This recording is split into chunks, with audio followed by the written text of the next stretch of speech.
Okay, good evening. My name is Michael Morris. I'm the Director of Transportation at the North Central Texas Council of Governments. Thank you very much for coming this evening. We very much appreciate you taking time to be here on this very important transportation subject. We are here to present the information from the September 4th meeting in Lavon. We have not made any changes to the presentation, so you will see the same date, and we have a replacement speaker on a person who's out of town, and we're just simply going to introduce that person to you. But no changes have been made to any of the presentation materials. I would like to thank the Rockwall Independent School District for letting us be at this beautiful facility. In addition, we are live streaming this meeting over the internet, so we welcome all the people watching on computers, smartphones, and other devices. For those that are here, the fire marshal has asked us for you to remain in your seat or sit in your seat so he can keep order here this evening. You should have already received a packet as you walked in of all the presentation information. And we will sign you in by passing along a registration material form during the meeting. This prevented you having to stand in line to sign in, so you could sit here comfortably, and we're going to have the sign in while you're here. For those watching at a remote location over the internet, you have a link to our study website on your screen. You can find copies of the presentation and the comment form on that page. If you have any questions or comments, please send them to us or use the web comment form linked at the top right corner of that page. For anyone watching the video of this public meeting after September 22nd, 2014, because it also is being recorded and will be posted on our study website, you may provide comments in the same way, by email, postal mail, or web comment form. All comments, whether received tonight by email, web comment form, or postal mail, will be treated equally. Additionally, we know some individuals have signed statements and submitted comments at change.org. All of these comments will be included in the comments as well as those we hear this evening. For those in the balcony, here in the auditorium, please exercise caution when walking near the railing. Those sitting in the front row, please clear any obstructions in the aisle for anyone walking along the row near the railing.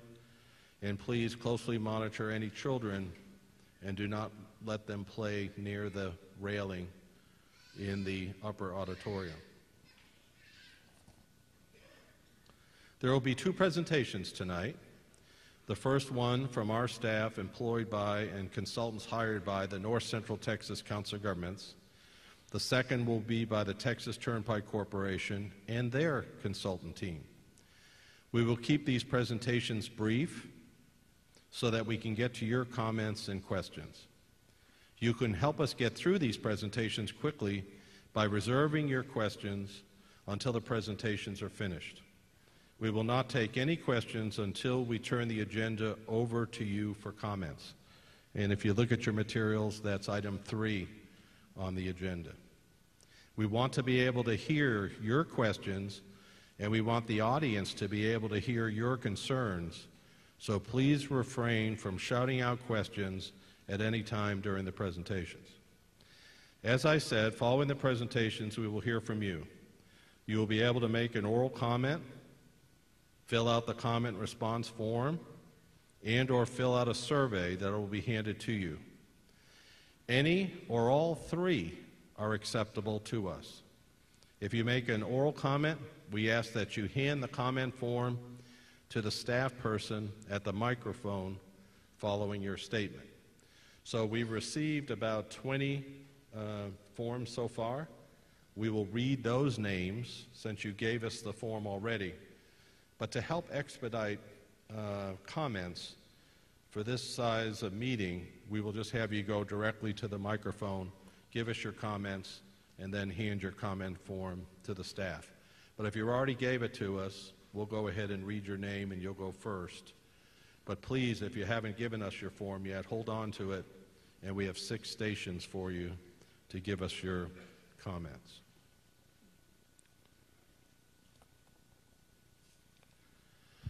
Before we begin the formal presentations, I want to address some of the most common questions we have heard over the past few weeks. First, no route or alignment has been determined. Many of you have received postcards indicating your home or business property is in the direct path of a toll road. There is no preferred route or alignment at this time. In fact, this transportation project is not even included in the Regional Transportation Plan at this time. Any indication that you receive that your property is immediately going to be acquired cannot be true. We are here tonight for 2 reasons. NCT COG is concluding a feasibility study on all transportation needs within a very large study area. It goes from Greenville to the east, Interstate 30 to the west, Interstate 30 to the south, Garland to the west, and US 380 to the north. The results of this study will be presented to our policy body, the Regional Transportation Council, who has asked us to go out and develop a comprehensive transportation plan in this area to determine if it will be included in the Metropolitan Transportation Plan. This is a 20-year planning document that guides transportation improvements in a 12-county region. We do want to make you aware that we are proposing modifications to this Metropolitan Transportation Plan, including a potential toll road at a yet unknown location, from President George Bush near Garland to Greenville near Interstate 30, pending the public comments this evening. This action will not be requested any sooner than October 9th, 2014. The meeting of the Regional Transportation Council is currently scheduled for that day. The Regional Transportation Council will be presented with all of the comments, the minutes from this meeting tonight, including the written comments received previously to today, and any written comments we get in the next 10 days from this meeting. So that takes you all the way to October 2nd to get us comments. There will be no decision on what components of the transportation plan, and you'll hear lots of them this evening, that will be recommended to the Regional Transportation Council until after October 2nd. In fact, it'll be October 9th or later. Therefore, this is the meeting that will guide our recommendation to the Regional Transportation Council. The second presentation tonight is to evaluate possible locations of a proposed toll road recommendation. State and federal rules require an evaluation of all reasonable options. In this case, we have an entity, the Texas Turnpike Corporation, has expressed an interest in building this element of this comprehensive study set of recommendations. We propose to put none of the public sector money into this particular facility, freeing up all of our public sector revenue for such projects as Interstate 30, 380, and needed north-south arterials between 380 and Interstate 30. So they are here with us this evening, kicking off the environmental review process, which itself has a very stringent public notice and public involvement set of requirements. Texas Turnpike Corporation will have to follow all procedures for the process that even the Texas Department of Transportation would use, and TxDOT will oversee their entire environmental work. So let us begin this evening. Can you all hear me okay? And again, thank you very much for coming. The Regional Transportation Council, our policy body of 44 policy officials, elected officials, 15 months ago said take a clean blackboard, go out and study the boundary that you will see this evening. We concluded very early on that there should not be a toll road in the NETEX corridor. We continue to let the data drive what we should do. There are improvements necessary on a whole host of east-west and north-south corridors and different modes of transportation for the future as well. So you will hear that presentation from us. Item 1 on the agenda is what we should be doing in this part of the region. Item 2 on the agenda is where these improvements should be, specifically a toll road on a new potential alignment. And just to give you some feel, our office is responsible for what the region is not just today at 6.7 million people, but what the region is like in 2035. And you'll hear Chad talk about the 2035 improvements. The region in 2035 is going to be 10.5 million people. And the next 30 or 40 years, more people will move to Collin County than live in Collin County today. So our office, a little bit different than you, we have to look hard at all of these improvements, not just today, but in the coming 20 and 25 years. That is the presentation in item 1. Because we wish to reserve all of our money for 30 and US 380 and north-south arterials and the coming KCS intermodal facility, and make sure the recent improvements the RTC funded with TxDOT on 78 aren't totally used up, we have a presentation to look at how a potential toll road could be constructed where we in the public sector would not put any of our funds in it, resulting in our money to meet the other improvements that you'll hear in this presentation. And item 3, we turn it over to you to hear your particular comments as we move forward. And again, if we have people still coming in, we have seats over here on the side, seats in the front, and seats still in the balcony. So let's get into the presentation. We'll go through this pretty quickly, as fast as we can, but we don't want to skip over important information, and then we'll get it to you in a very short fashion. Again, there is no changes to the presentation materials from the September 4th meeting. I again am Michael Morris. Amanda Wilson is our Public Information Officer.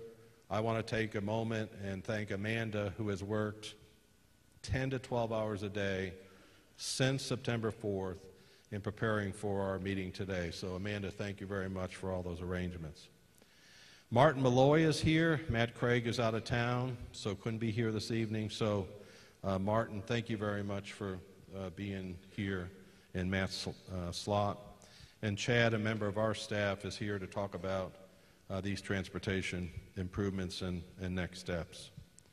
So where have we been? We laid this out at our first public meeting 4 public meetings ago, that we wanted to establish first a baseline, what is out there today, as well as what's going to happen in the future.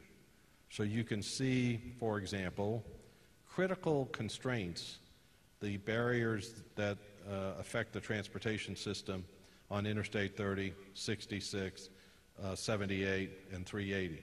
And you can see what that is today, and you can see what that is in the future. We wanted to look at other transportation modes. We had the opportunity to preserve the NETEX corridor, which is preserved for future bicycle, pedestrian, or passenger rail. Is any of that needed in a shorter amount of time? We did want to develop transportation objectives as well as projects. We wanted you to see specific recommendations as well as other things we can be doing from a policy or program standpoint, improving the mobility and reliability. Why reliability? Well, during our study, you saw the impact of the closure for more than 12 hours of the westbound Interstate 30 at Lake Ray Hubbard. Those type of reliability concerns are integrated into our particular recommendations, and we're already looking at those previous to that particular incident. We want to be very sensitive to the economic impacts. We have employers in Hunt County that are leaving Hunt County because they don't have enough mobility. Quality of life is often best when the members of the family who wish to work have an opportunity to work.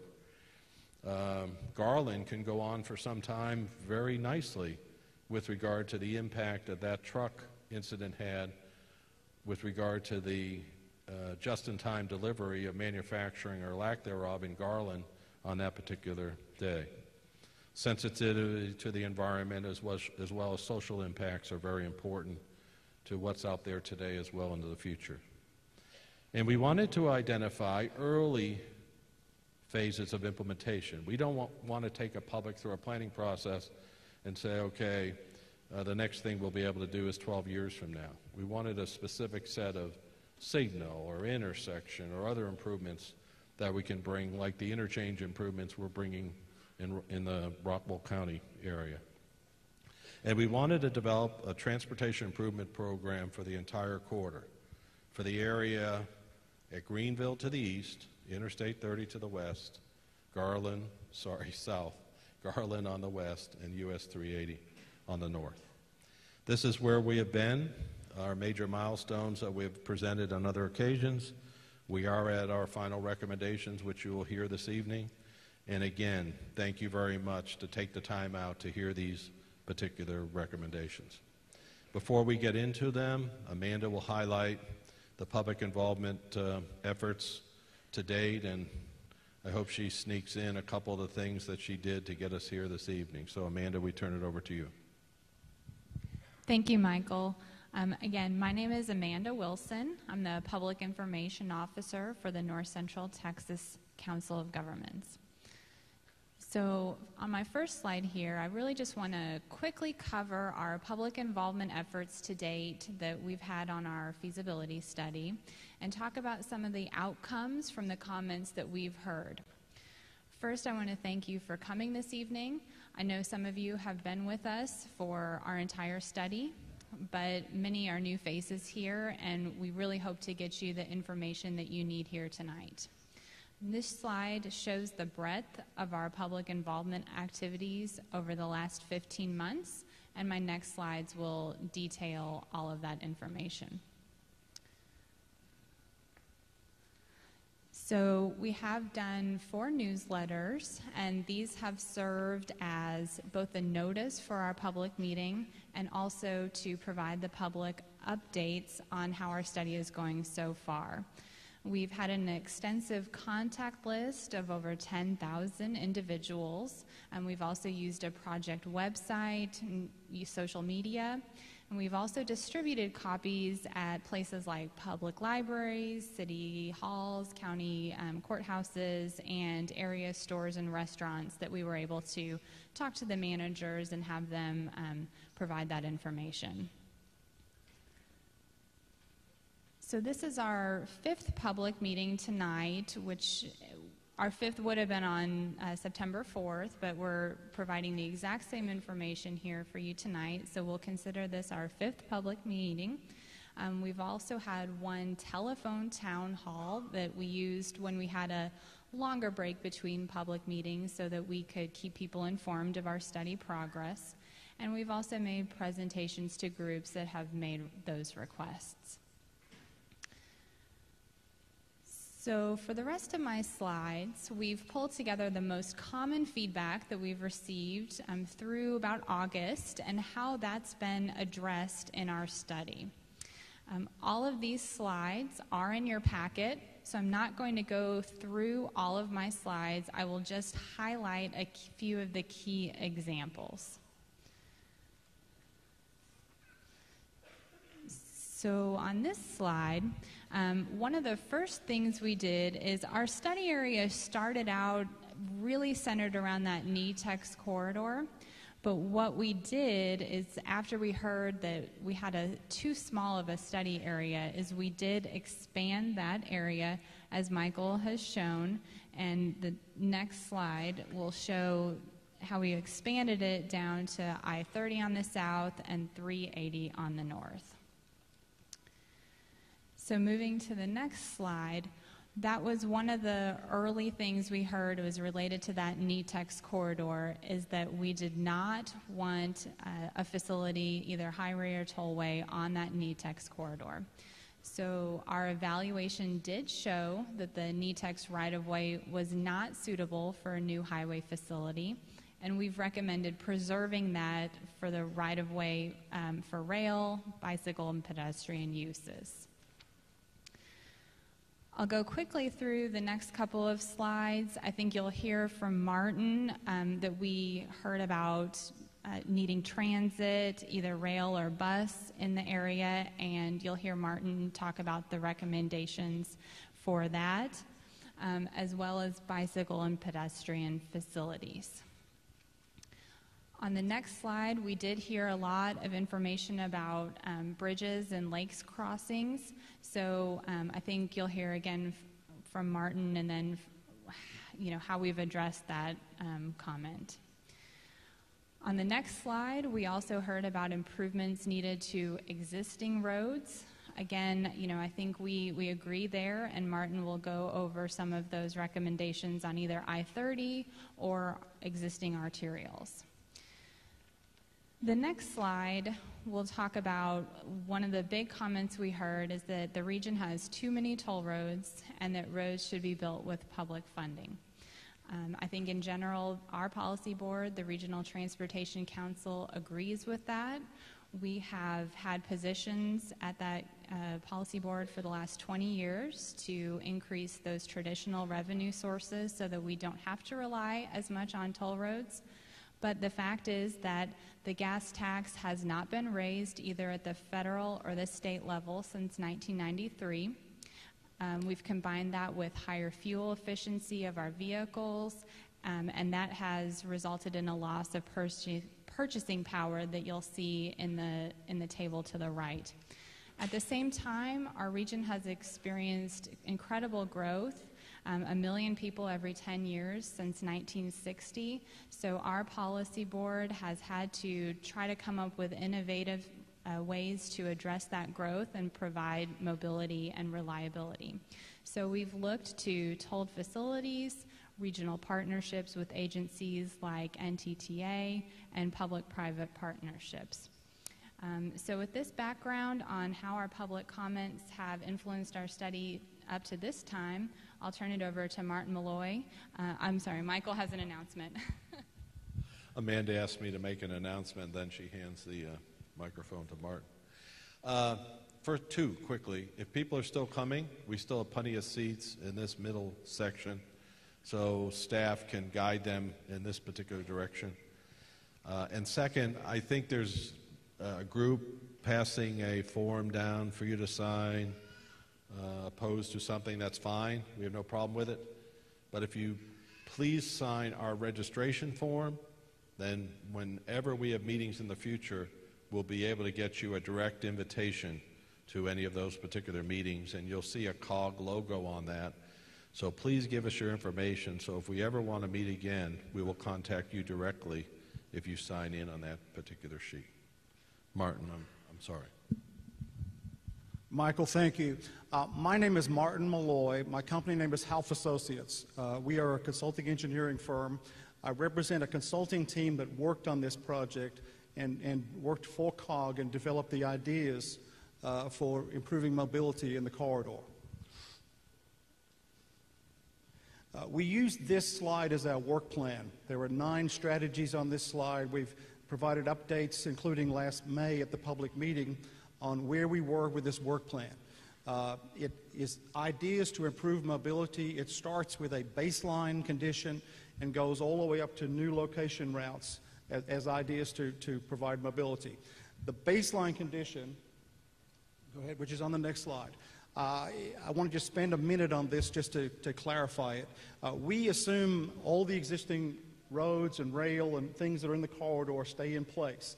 Additionally, the roads shown in purple on the slide are already committed to be improved. Places like 78th, there's already construction going on in the corridor. So we don't count those again. We put this in the base plan, and we're recommending new things beyond this base plan. But all these 66, 205, 78 are already spoken for and already committed to. This is an important slide. This is what we're going to recommend as a plan of action for this corridor. It comprises, and I'm not going to read all the items because the next set of slides I'm going to break them down one by one, what these items mean. But we divided them into local improvements and we divided in regional improvements. The sense of local is like the arterial streets or the bicycle pedestrian facilities that serve shorter trips, and then the regional facilities serve the long trips, particularly the 30-mile east-west trips that this corridor has. All right, so again, this is breaking down the list. And there is more information if you need it in previous public meetings where we've provided background information on these ideas. The travel options. This is ideas to make what we've got operate better.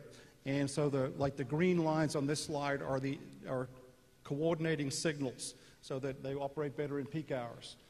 We're proposing a park and ride facility shown with the stars, one at Dal Rock on 30, one in Wiley on 78. And lastly, we're showing the red line on 30 is ITS, but it's the message signs, the big signs that say there's a stalled car in the left lane ahead or the time to the next milestone. We're intending that they should be installed on 30 to make that operate better. Next slide, please. Okay, this is an important change of the plan. This is the regional, what's called the Velo Web, but it's the long-distance bicycle plan for this part of the country. We are proposing, go ahead, the NETEX Railroad Corridor is an abandoned freight railroad corridor that runs through Lavon, Nevada, Josephine, out to Greenville. We are proposing first to preserve that right-of-way, and second to use it as a off-road bicycle facility. So that it would preserve for longevity the ability of that corridor to be used for different things. So that would connect through those towns and out a total of 18 miles. Next, we cataloged all the long-term thoroughfare plan improvements for the cities and the counties in the corridor. We want to prioritize these that are shown in the purple lines on the slide. They represent some key east-west movement and some north-south movement.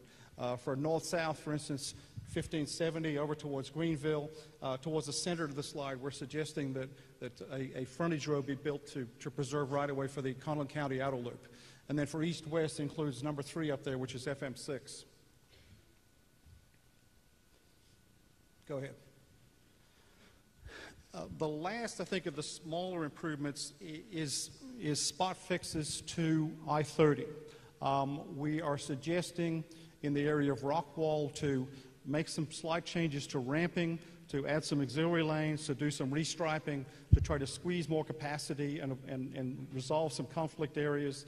And then secondly, the large red circle, the frontage road system from basically Fate to Greenville operates two-way on both sides of the road.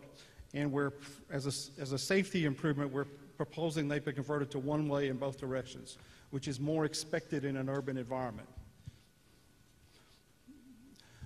The first of the regional proposals is we didn't feel like there was ridership to justify a rail transit option in this, and we're preserving the NETEX sort of for future generations in case that happens. We are proposing rapid bus systems, express bus routes originating in Greenville in the green, through Rockwall to Rowlett and the DART station, and then the red from Farmersville, stopping in Wiley and continuing to the Garland DART station. Next.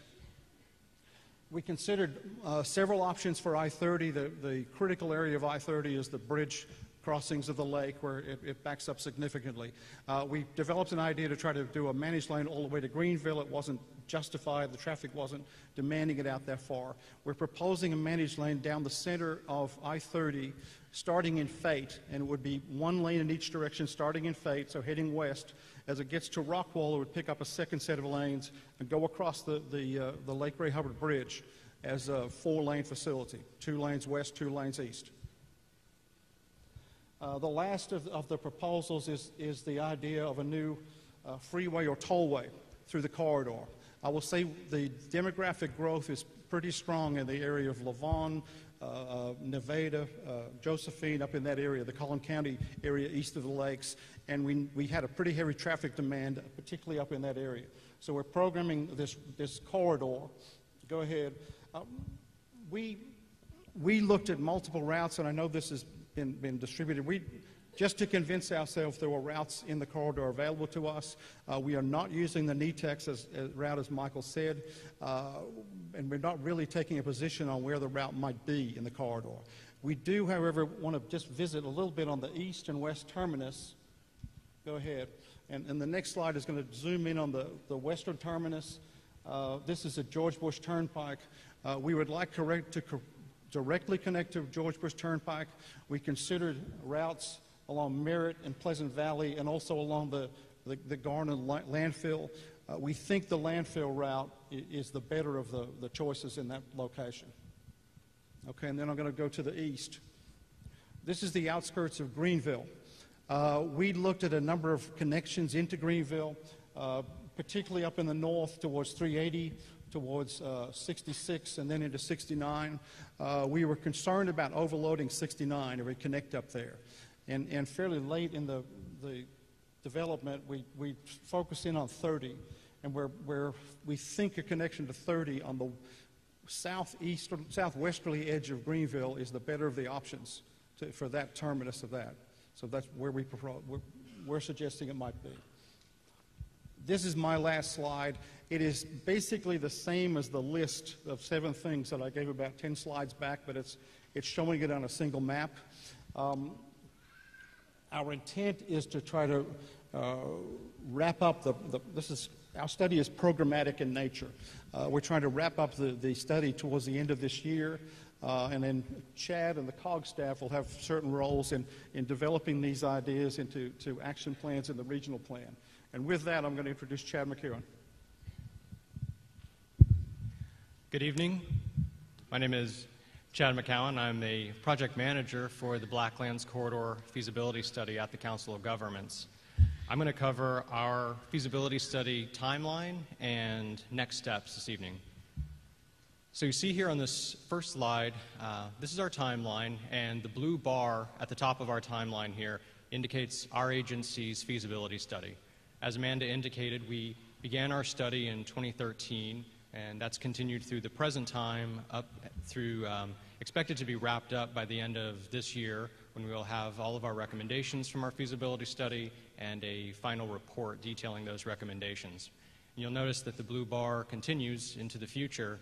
This is at the request of the local governments, the local cities in the study corridor, who have asked that the Council of Governments stay involved in any more detailed environmental study, feasibility study that takes place in the study corridor, whether that's by the Texas Turnpike Corporation or any other agency or entity. We will stay involved monitoring any further studies in the corridor.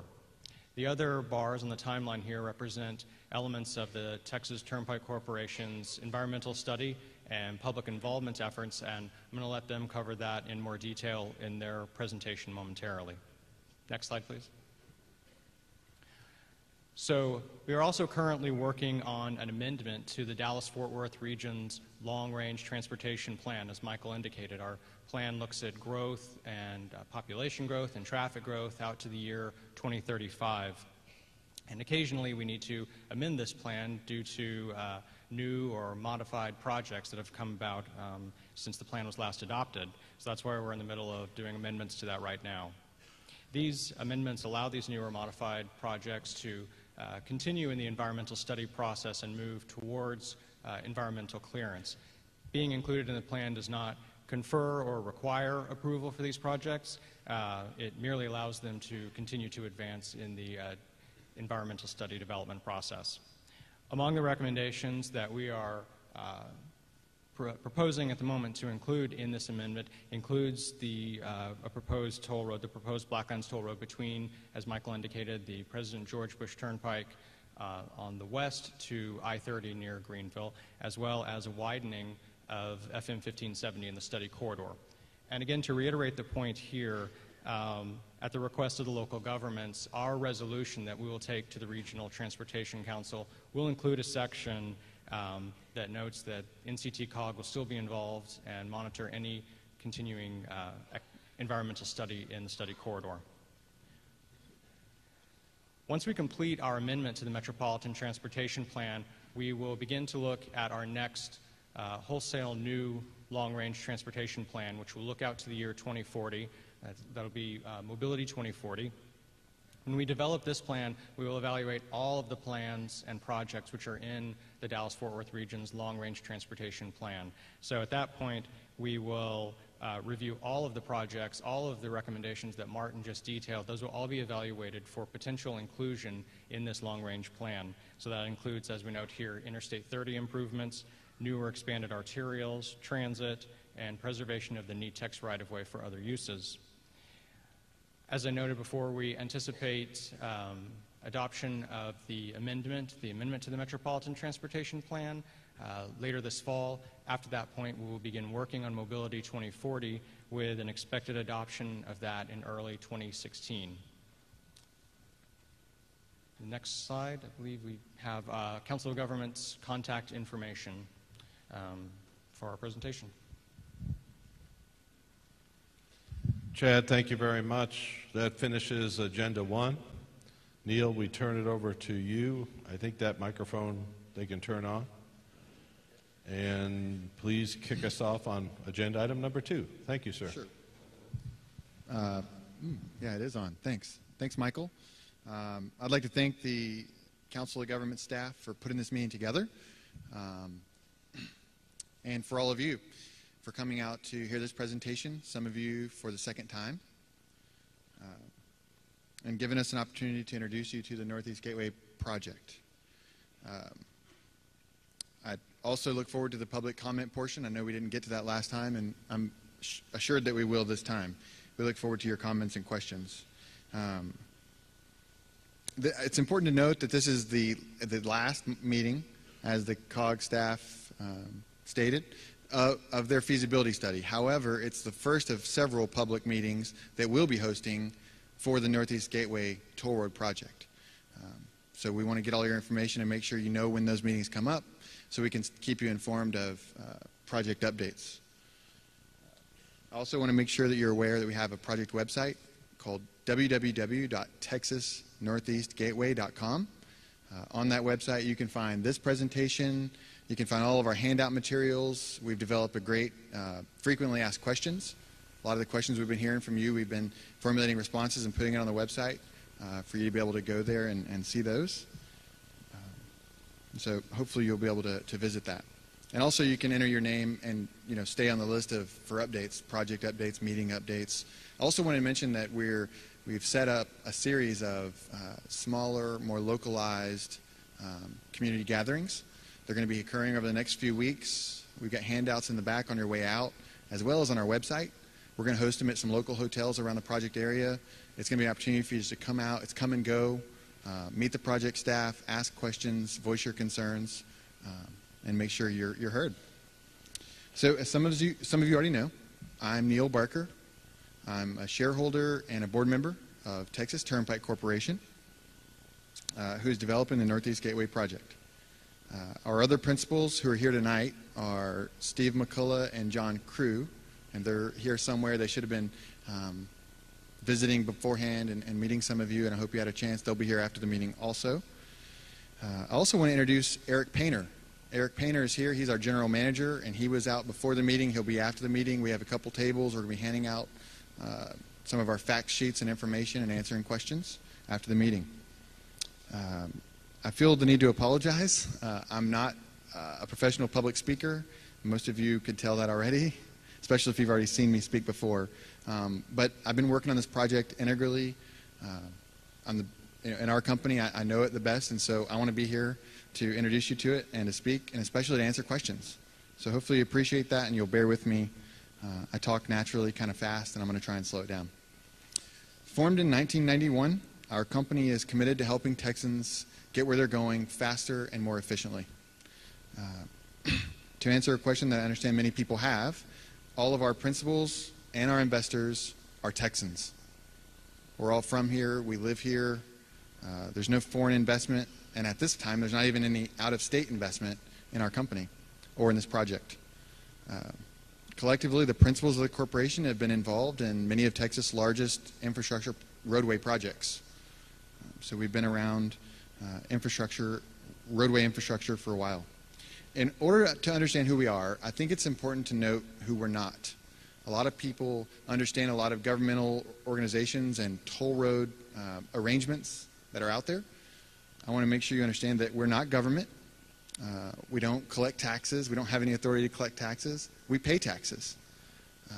We're not a water district. We're not like a quasi-government authority like a water district. A lot of you are very familiar with the North Texas Tollway Authority, which is organized by law as a regional tollway authority. We are not organized like that. We are not government in any way. Most importantly, I want you to know that we're not financially dependent on government finance. Our projects are not paid for with tax dollars.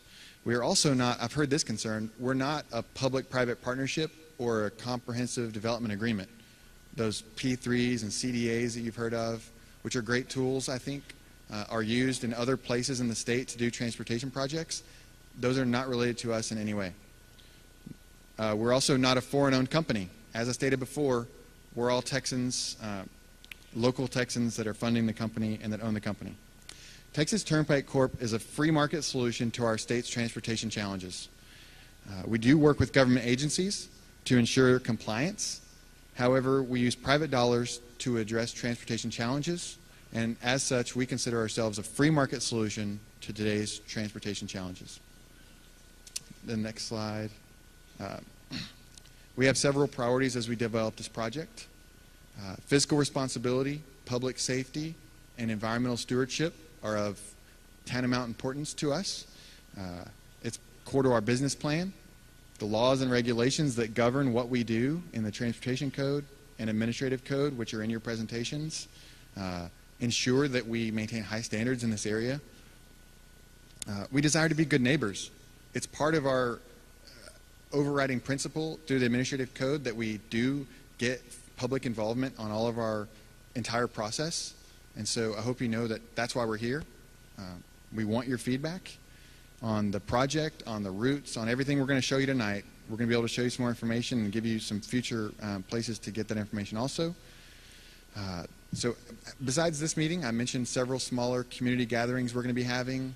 We're going to have public meetings in November, and you'll hear more about our schedule going forward tonight. Texas Turnpike Corporation, while privately owned, must go through the same approval processes that any government agency would have to go through. We'll discuss more of the process in a few slides. Next slide. Thank you. I want to say this right up front because I know it's a grave concern. Texas Turnpike Corporation is one of the private entities in the state of Texas that has eminent domain authority in rare circumstances when it's needed for public use. It's important to note that eminent domain could only be used if efforts to negotiate are fully vetted and if the project is found by governing bodies to serve a public use. At this point, a route has not been selected, as Michael stated earlier, so we do not yet know where any right-of-way would be. We are working to more clearly define that as quickly as possible. Our engineers will talk about that in a little bit, but we're trying to develop that and get that to you by the next public meeting so we can better understand where the routes could go and get your feedback on how they could be designed. I understand this is difficult, the uncertainty around it. I've heard you loud and clear, and I can tell you we're working as hard as we can to get that information as quick as possible. Once the right-of-way has been established, should the project go forward and a right-of-way might be established, through the process that we are outlining tonight, that you'll hear more about, the project team would then reach out to those landowners who were affected. If you were affected at that time, which couldn't happen until next year at the earliest, after we go through the entire process that we're going to talk about tonight. We're all going to do very nice tonight. This is my prediction. Let them finish their presentation, and then we're going to turn it over to you. Right. Go ahead. Thanks. So it's important to note, thank you, that our plan of acquisition of property is 100% negotiation with landowners. Absolutely. The exact process that we're going to follow is outlined in a handout, a right-of-way acquisition handout. So should this project go forward, that's the process we'll follow. It's in the back. It's on our website. I'd love to talk further about it at any of our community gatherings going forward. Our project staff would notify a property owner that they would be affected. You'll know this clearly. I know there's a lot of information that's been going around that's misinformation. You will clearly know that someone from our team is contacting you personally. An appraisal of your property's current value would be done by a Texas certified appraiser. You would receive that appraisal along with an initial offer to purchase your property. At that time, you would have every opportunity to negotiate or accept that offer. Now, by state law... Hold on. Sorry, I didn't know it was on. The law states that no sooner than 30 days after you've received that offer, you could receive a final offer for your property. That's the law. That is by no way our intent. That doesn't mean that you would get a final offer after only 30 days. Our intent is to negotiate for any needed property. If you do receive a final offer, you will know it. It has to be made very clear in writing. And at that time, you would have 14 days to respond whether or not you would want to accept that offer. If no agreement can be made through proper negotiations between us and you, at that time, and only at that time, could the project developer then file for eminent domain on your property. I do not think that'll happen. I want to reiterate. Neil, hold on. Yep. Look, you came here. We're going through as quickly as we can. You're going to be able to ask any question or make any comment that you want. Let them finish their presentation, and we're going to turn it over to you. If you keep heckling like that, it's just going to slow us down to get to turn over the meeting to you. Neil. Yeah. Thanks, Michael. Before I wrap up that slide, I do want to reiterate that our plan and our intent for acquisition of any property for any project is 100% negotiation with property owners, regardless of what you've heard. The next slide. At this time, I'd like to introduce some of our team working on the Northeast Gateway project, who are going to be talking about the future steps in the process. Although they're not up on stage at the moment, I do want to mention that Austin Bridge and Road is a partner in this project. Austin Bridge and Road is a Dallas-based construction company. They've been around for over 100 years, and they've built a lot of Texas major roadways, including many around here. For tonight, first, after me, you'll hear from Kevin Ramberg, who's a senior scientist with ACI Environmental. Based right here in Texas, Kevin leads a team of expert environmentalists that are renowned throughout the country for doing this type of work. He will be discussing the environmental study and the process that the project has to go through environmentally. Also speaking is Stephen Woodruff with Hewitt Zollers Engineering. They're a Dallas-based multidiscipline engineering firm, also renowned throughout America for the work they do in design and engineering work. Now on to the project. The Council of Governments team did a wonderful job of summarizing their findings from the study. We appreciate that the study has great recommendations for improvements to 30 and some major arterials in the project area. The Northeast Gateway project seeks to be a free market solution to one of the recommendations coming out of that study. The Blacklands study shows that a growing number of vehicles are going back and forth across the two lakes from east to west. And the Northeast Gateway project seeks to provide another option for getting back and forth across the lakes without changing the rural nature of the project area. The project involves the construction of a new location roadway extending from 1570 near I-30 in the east in Hunt County and stretching westward to PGBT in Dallas County. We're working directly under the guidance of TxDOT to ensure that we follow all rules and regulations and conduct studies concerning feasibility, route analysis, and environmental impacts. The project's approximately 27 miles and should result in a mix of 4- and 6-lane roadway going forward. Now I'm going to let Kevin Ramberg come up and give an overview of the environmental process for the project. Perfect, thank you. Thank you, Neil. Thank you for coming out. Do appreciate your time. I'm going to try to run through these quickly and we can get to the questions and comments section.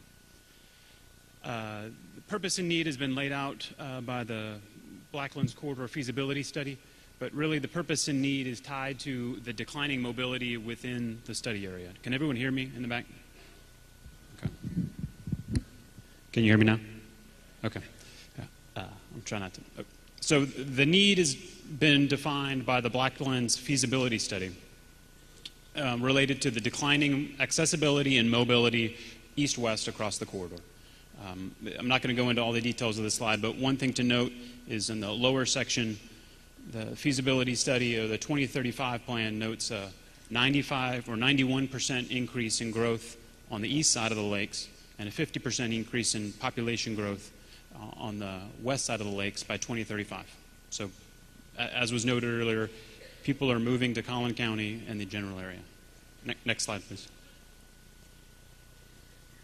The feasibility study environmental process is coming to a close, and this environmental process is just beginning. It's one of the main themes I'm hoping to communicate tonight. And public involvement is a key element of that process. So that where we are now is defining logical termini, an A and B start and stop locations, defining a study area around those logical termini, and developing some preliminary routes. These preliminary routes, which will be on one of the slides moving forward, is where we are now. Where we're going and where we seek input and information from you all and from other entities is to narrow that down to 2 or more build alternatives, or alignments going from A all the way to B. And then to come back and present those to you guys as well, hopefully in November, with maps that are greater detail, tighter resolution, but we're not there yet. And we're working to that point as fast as we can. Following that process, those build alternatives and a no-build alternative, which is an alternative, more or less a no-action alternative, will be walked through the environmental process, environmental review document, and presented to you as well. Next slide, please.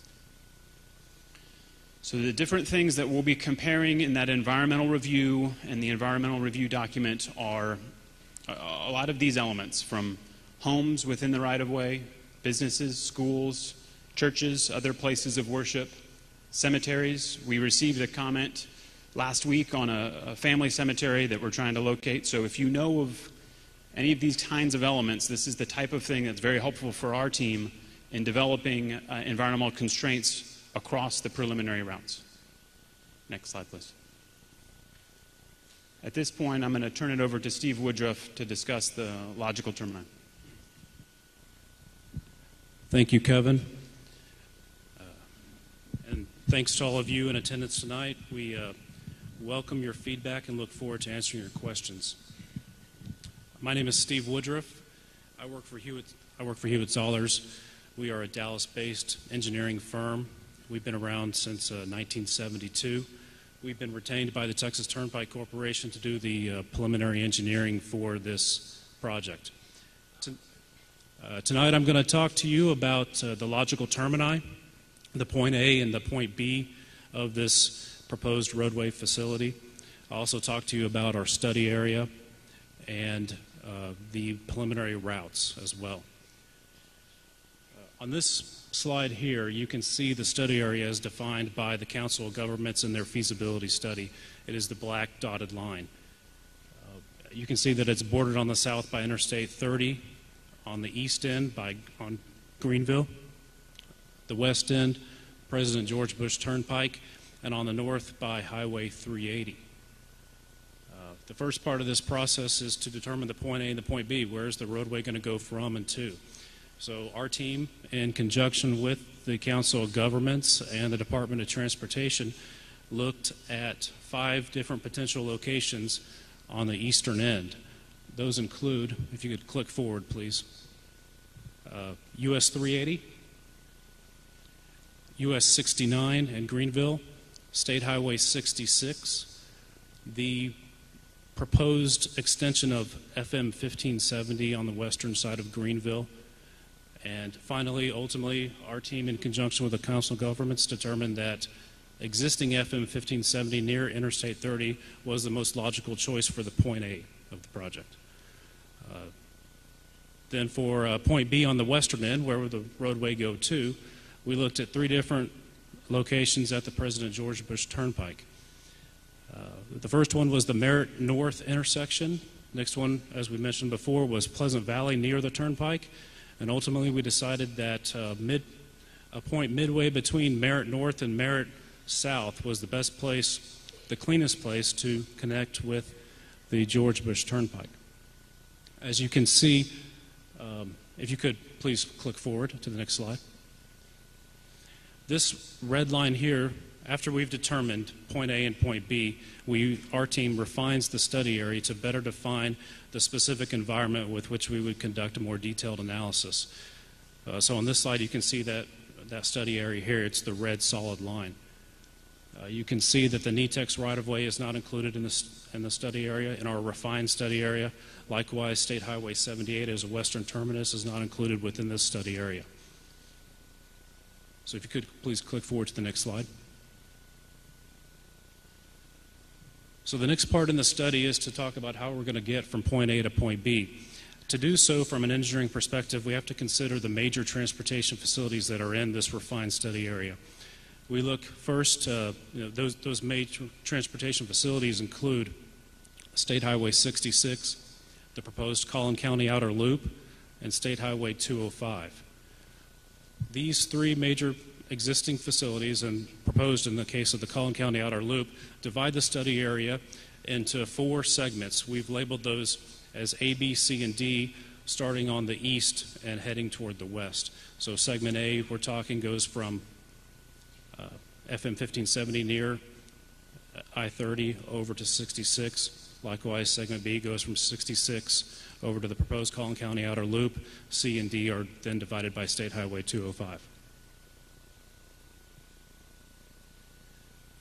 If you could please move forward to the next slide. So as the next part of the study is to look at these existing major transportation facilities and determine the best place to interact with and connect with those facilities, cross those facilities with a new location roadway. To do that, we study these existing roadways. We drive them, looking for existing land use and any environmental constraints that we see in the area. We survey the topography and just look for reasonable places to cross these roadways with a new facility. For example, along State Highway 66, the Cattle Mills Municipal Airport sits in the middle of our study area. So we have a potential crossing location to the north of that. We have a potential crossing location to the south of that. We're studying both of those individually. Likewise, on State Highway 205, Camp Creek is a large major irrigation canal that runs directly east out of Lake Ray Hubbard. Not the best place to put a road, so we have a potential crossing location on the north side of that and a potential crossing location on the south side of that as well. And similarly with the Collin County Outer Loop, we look at the proposed plans for that facility and kind of imagine how this roadway might interact with that proposed facility and identify the best places with which to put this road. So with that, we've developed these preliminary routes. We connect the interim crossing locations with our point A and point B, and these are the alignments that we're going to be taking further in the study for a more detailed analysis.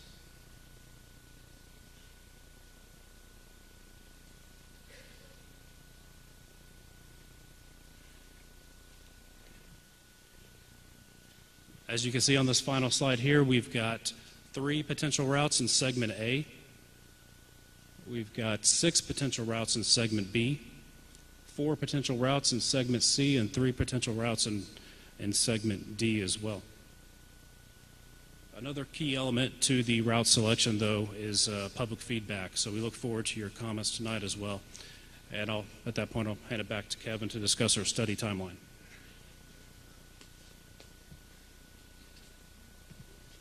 You can go ahead 1 slide, please. Thanks, Steve. 2 more slides. So the next steps. To reiterate, this is the beginning of the environmental process for the Northeast Gateway.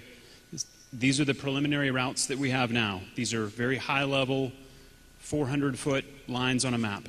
We're getting into the details from an engineering and an environmental consulting perspective on constraints on the ground, and very much appreciate any information or comments that you have.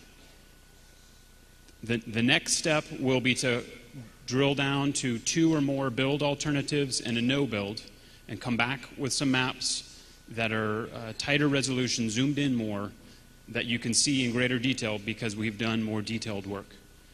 Anticipated to have those by November and have another public meeting. Please do sign in the COG system or go on to the TexasNortheastGateway.com website and submit your contact information. You could go forward one more slide, please.